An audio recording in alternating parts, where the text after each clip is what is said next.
भोपाल के शौर्य स्मारक में आज देशभक्ति और इतिहास की झलक एक साथ देखने को मिली।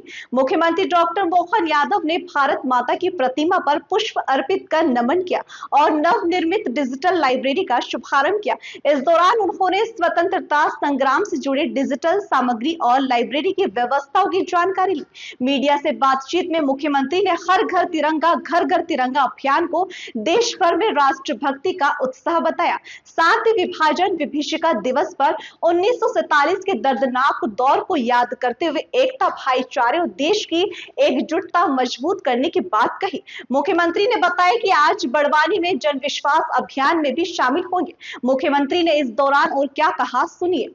हर घर तिरंगा, घर घर तिरंगा यशस्वी प्रधानमंत्री ने पूरे देश के अंदर आह्वान किया और हर राज्य, हर नगर, हर जिले में एक तरह से पूरा तिरंगामय स्वतंत्रता दिवस के 2, 3, 4, 9 तारीख से लगाकर 14 तारीख तक हर एक जगह, हर युवा, महिला, बूढ़ा, बच्चा सब अपने अपने घर से लगाकर बाजार तक, संस्थान से लगाकर फैक्ट्री, खेत, कारखाने, हर जगह राष्ट्रभक्ति के इस प्रेम में डूबे हैं।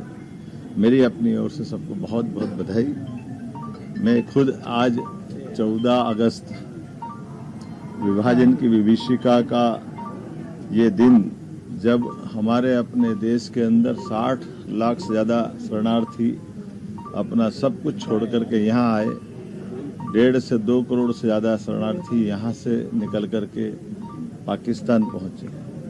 हमने सब ने वो कष्ट देखा, समझा। बाहर से आने वाले लोगों के लिए भी जो दर्द थे, पीड़ा थी, उनके अपने जो उनके साथ हुए व्यवहार, वो इतने अत्यंत दर्दनाक है कि आज भी रोंगटे खड़े होते हैं।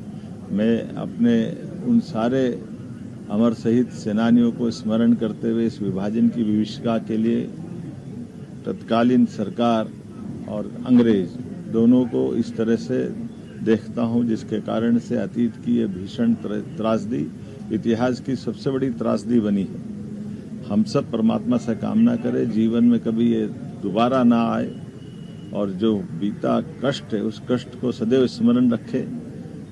हमारी अपनी सांस्कृतिक धारा इस प्रकार की है कि हम अपने इस देश के साथ सांस्कृतिक संबंधों के आधार पर इसकी सीमाओं के साथ एक जीवन शैली को अपनाते हैं। आज नहीं तो कल परमात्मा उन सारी बातों को मिलाएगा, लेकिन फिर भी मैं आज विभाजन की विभीषिका के इस अवसर पर यहाँ इस गैलरी के उद्घाटन के अवसर पर आया हूँ, जहाँ पर स्वतंत्रता सेनानियों के अलग अलग सभी के लिए संयोजित करते हुए उनके अपने जीवन के इतिहास को प्रस्तुत करने का प्रयास किया।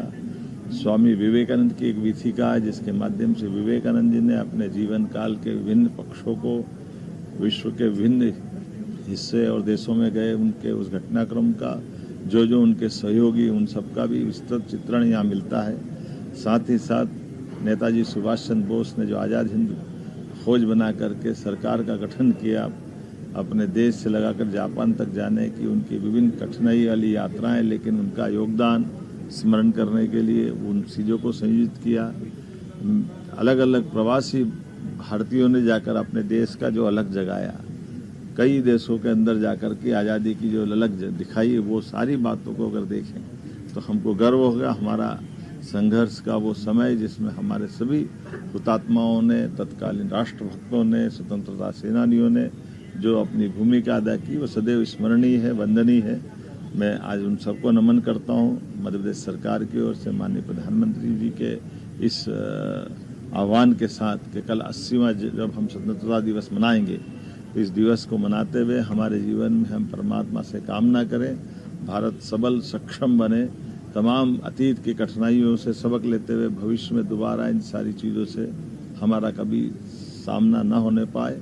हमारे अपने सामर्थ्य से हम विश्व के अनेक देशों के अंदर अपनी सनातन संस्कृति की धारा को निर्बाध गति से बहाने दें।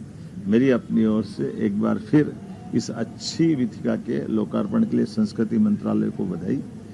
हमारी सरकार आज पुनः जो हमने घोषित किया नो मीटिंग्स डे, मैं स्वयं आज आदिवासी अंचल बड़वानी जाने वाला हूं। उसके पहले तिरंगा यात्राएं निकल रही है, हर एक जगह तिरंगा यात्रा निकल रही। बीते दिन भोज की नगरी भोपाल के बड़े तालाब में तिरंगा यात्रा अद्भुत निकली और आज रामेश्वर शर्मा, भगवान दास सबनानी जी भोपाल में निकाल रहे हैं, देश भर में निकल रही। ऐसे में हम अपने सुशासन के लक्ष्य को लेकर के जन विश्वास, ये जो हमारा अभियान चल रहा है, उस अभियान के अंदर मैं बड़वानी जाने वाला हूँ। बड़वानी आदिवासी अंचल है, नर्मदा के किनारे का अद्भुत जिला है, लेकिन वहाँ बहुत सारे कार्यक्रम के साथ साथ जो हमारी दक्षता के साथ सुशासन की जो प्रण शक्ति है उसको मजबूत करने के लिए उस दिशा में काम करेंगे। उम्मीद करेंगे जनता की सेवा के कल्याण के इन कामों को जारी रखें। मेरी अपनी ओर से अग्रिम बधाई।